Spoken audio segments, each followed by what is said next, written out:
Welcome back, and right now I have the honor to have with me in the studio Mr. Gilad, former Chief of Staff of Israel Prime Minister, CEO. Good evening, thank you very much, CEO of Blue White Future. Good evening, thank you very much for coming to our studio. Let's look at it from the history perspective. Do you think that if we're looking backwards, Israel is acting right now, or remembered maybe to act a little bit too late?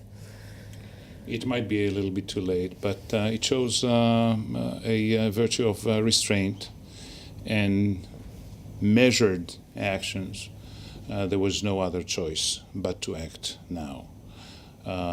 Question is, will it be sufficient in order to dismantle Hamas terrorist power and to disarm this huge arsenal over the ground and below the ground, in terms of their preparations for killing Israelis, kidnapping Jews, and just destroying the state of Israel, which they will not. Mr. Scherer, it's a totally different Hamas than the Hamas that you knew. What is the difference?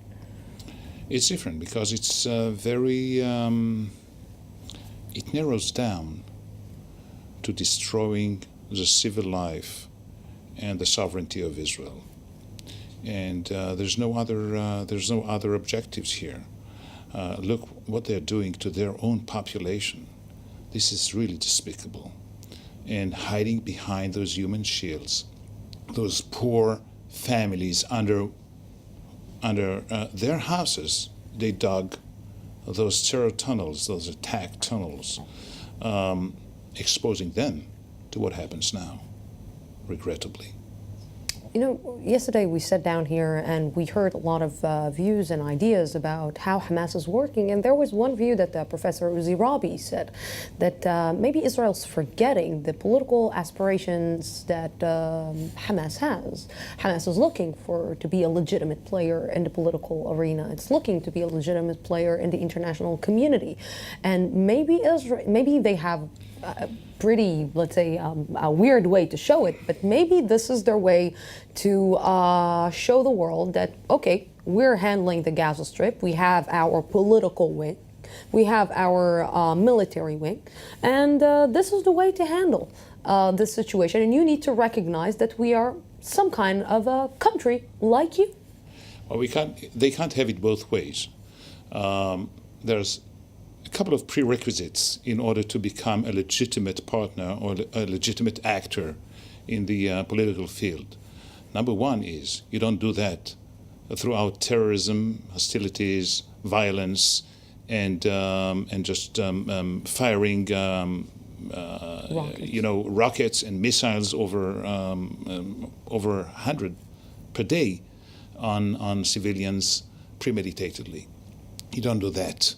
What you do is you get your act together, you dismantle your military capacity, you incorporate it into the Palestinian formal police force, and you act in a way that the international community would accept as legitimate. And it seems more than that. It seems that this time it's an unprecedented support that the international community is giving Israel. And rightly so. And until when? Until when will the international community continue to give this support to Israel? Because every day that passes and we see the images and the footage coming from the Gaza Strip, it's actually hurting Israel in its discussion and its reasons to this operation, and not helping. I agree, because what you see on most of the screens, on television screens outside of this region, and in this region even, what you see is a very one-sided kind of picture. You don't see the other part, and we just had a talk just a couple of minutes before the show, before this program. There's depth to this conflict. It's broader than the perspective that people get from just the coverage and the footage that comes out of Gaza. And Israel, and you know that, Israel sincerely, genuinely regrets every loss of life. every loss of life, Israelis, Palestinians alike. The problem is that in order to do the job, there is inevitably some collateral casualties and some collateral damage. I don't know what the military clock, whether it would coincide with the political clock, I don't know that, but we have to be allowed to finish this elimination of the threat over 5 million people in Israel. You know, every time that we're talking, and of course we are hearing from the Israeli side that Israel is sorry for the loss of innocent lives in the Gaza Strip. How do you convince the Palestinians that Israel is really sorry for the loss of innocent life? Because if you will talk with the Palestinians in the Gaza Strip, or if you will talk with the children who are right now sitting in the Gaza Strip and lost their homes, maybe the grown-ups know that Hamas is responsible for using them as human shields, but these kids that are waking up to a destroyed house, they cannot understand this, and you're creating another cycle of violence that you will not be able to get out of. So how do you actually try to convince the Palestinians that you are really sorry and you don't want to get into this war? I think that there's a few points that I could make on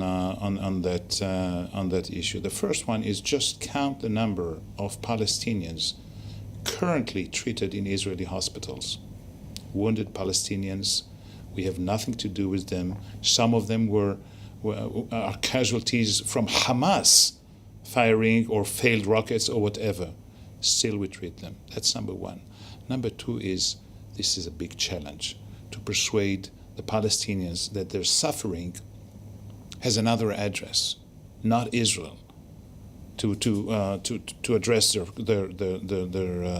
plight and their suffering. Do you think that and the third point, which is the most important one, is Israel has to do whatever it can to restore the negotiation process with the moderate Palestinians, and little by little restore the PA in the Gaza Strip, first on the crossing points and then more substantively within the Gaza Strip, little by little, with the help of the Egyptians, with the help of the international community, not riding on Israeli tanks, of course, but I think that the key lies in continuing to pursue peace with the Palestinians towards a two-state reality, even if we do not reach a two-state solution yet, the final accord between Israelis and Palestinians,